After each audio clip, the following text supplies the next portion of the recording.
নমস্কার বন্ধুরা, আজকে আমি যে ভিডিওটা নিয়ে এসেছি 4,000 টাকার বাজেটে, 4,000 টাকার বাজেটে সব খরচা চালিয়ে কিভাবে 1,83,000 জমা করা যায় 702 টাকা, সেটাই আজকে আপনাদের সঙ্গে কিন্তু আমি শেয়ার করব।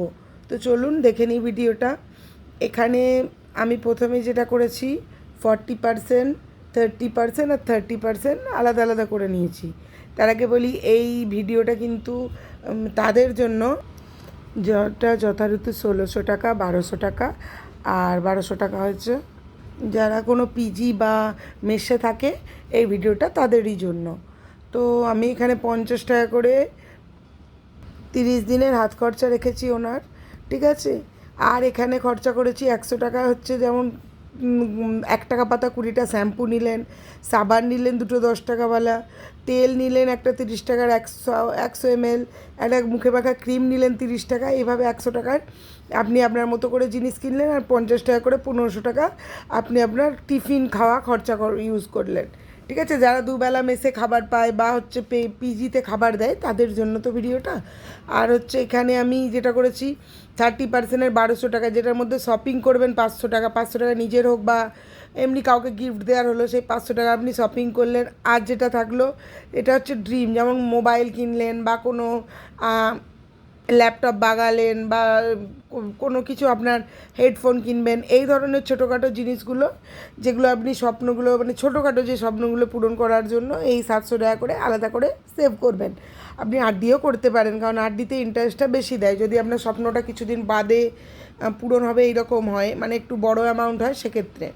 আচ্ছা, এখানে আজ যে 1,200 টাকার প্রথমে একটা আরডি করে নেবেন। আরডি যদি আপনি প্রথম থেকে করেন না, ফিউচারে কিন্তু আপনাকে আর টেনশন করার প্রয়োজন হবে না। তো আর একটা 500 টাকার ইন্স্যুরেন্স করে নেবেন। যত তাড়াতাড়ি আপনি এই ইন্স্যুরেন্স আরডি এগুলো নিজের নামে করে নিতে পারবেন, তাহলে দেখবেন ভবিষ্যতে কিন্তু এগুলো নিয়ে আর আপনার কোনো টেনশন থাকবে না। এরপর যেটা হচ্ছে সেভিংস 200 টাকা, এই সেভিংস অ্যাকাউন্টে এটা রাখবেন। হুট করে কোথাও যাওয়া হলো বা কোনো এমার্জেন্সি জিনিসের জন্য এই 200 টাকাটা কিন্তু কাজে লাগবে। তো আপনি যদি এই 500 টাকার আরডি আর ইন্স্যুরেন্স মিলিয়ে 1,000 টাকা জমা করেন না, যদি শুধু এই 1,000 টাকা আরডিতে একটা ফেলে রাখেন, তাহলেই আপনি 10 বছর বাদে কিন্তু 1,83,000 টাকা পেয়ে যাচ্ছেন, ঠিক আছে। আবার যদি এটা কোনো পোস্ট অফিসে করেন বা গভর্নমেন্ট ব্যাঙ্কে, সেক্ষেত্রে ইন্টারেস্টটা কিন্তু আরও বেশি পাবেন, ঠিক আছে। আমি এই 200 টাকার ইন্টারেস্টটা জানাচ্ছি না, যে ইন্স্যুরেন্সে যদি 500 টাকা ইনভেস্ট করেন, যেমন ইন্স্যুরেন্সে অনেক পলিসি আছে যেগুলো 1,500 টাকায় 3 মাস বাদে পেমেন্ট করতে হয় 1,500 টাকা। তো সেই ধরনের একটা যদি ইন্স্যুরেন্স করে রাখেন এখন থেকে, আপনার লাইফ কভারেজও রইলো, ফ্যামিলিও সুরক্ষিত রইলো। আর তাছাড়া এই 500 টাকাটাই কিন্তু অনেকটা বেশি ইন্টারেস্ট আপনাকে দেবে। তো আশা করি ভিডিওটা বুঝতে বা কোনো কোথাও অসুবিধে হচ্ছে না। যদি কোনো অসুবিধে থাকে তাহলে অবশ্যই কমেন্টে জানাবেন, আর ভিডিওটা ভালো লাগলে লাইক কমেন্ট শেয়ার করবেন বন্ধুদের সাথে। আর অবশ্যই কিন্তু সাপোর্ট করবেন আমাকে।